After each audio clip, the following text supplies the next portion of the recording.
উচ্চাঙ্গ সঙ্গীত সন্ধ্যা মায়ার মাধুরীর শুরুটা হয়েছিল বাংলাদেশের জীবন্ত বাঁশি কিংবদন্তি গাজী আব্দুল হাকিমের পরিবেশনা দিয়েই।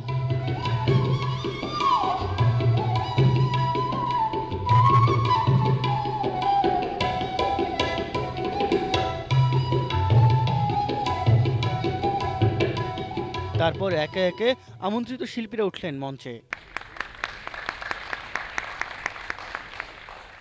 বেঙ্গল ফাউন্ডেশন ও ITC-SRA মায়ার মাধুরী শীর্ষক এ সঙ্গীত সন্ধ্যার শুরুতেই শিল্পী অরুণ ভাদুড়ীকে সম্মাননা পদক তুলে দেন প্রবীণ সংস্কৃতিজন কামাল লোহানী।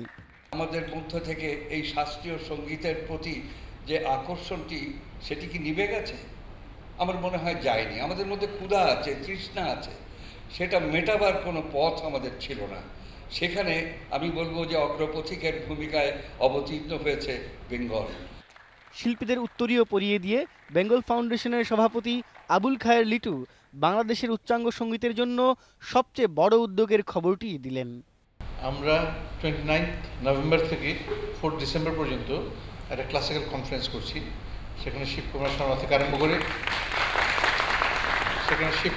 শর্মা, তারপরে জয়রসিয়া, রশিদ খান এবং অনেক জাকির হোসেনের সবাই এখানে আসবেন এবং সেটা হবে আর্মি স্টেডিয়ামে।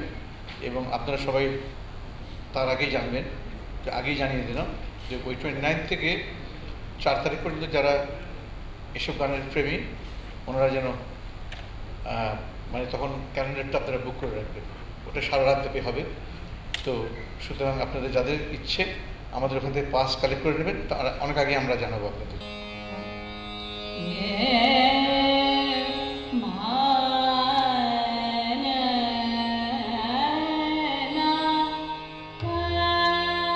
গাজী আব্দুল হাকিমের পর কণ্ঠে উচ্চাঙ্গ সঙ্গীত পরিবেশন করেন শিল্পী সাবিনা মুমতাজ ইসলাম।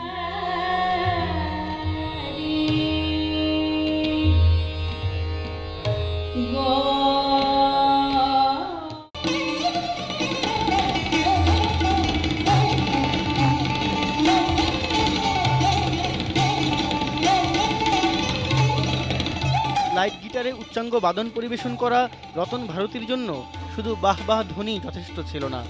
হল ভর্তি দর্শক তন্ময় হয়ে শুনছিলেন রতনের অদৃশ্য আঙুল নিঃসৃত গিটার তরঙ্গ। সব শেষে মঞ্চে আসেন পণ্ডিত অরুণ ভাদুড়ী। পরিবেশন শুরু করেন রাগ মেঘমল্লার দিয়ে।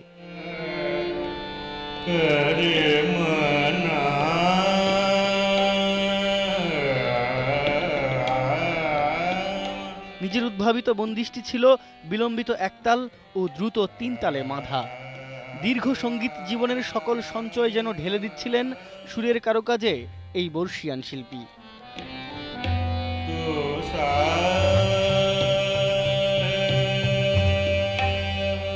শিল্পীকে হারমোনিয়ামে সহযোগিতা করেন জ্যোতি গুহ এবং তবলায় সন্দীপন রায়চৌধুরী।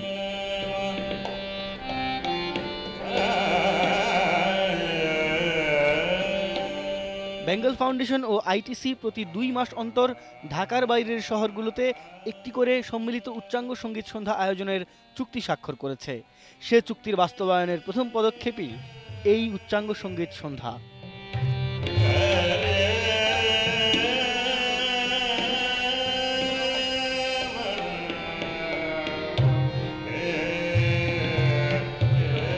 শিমুল সালাহুদ্দিন, ইন্ডিপেন্ডেন্ট নিউজ, ঢাকা।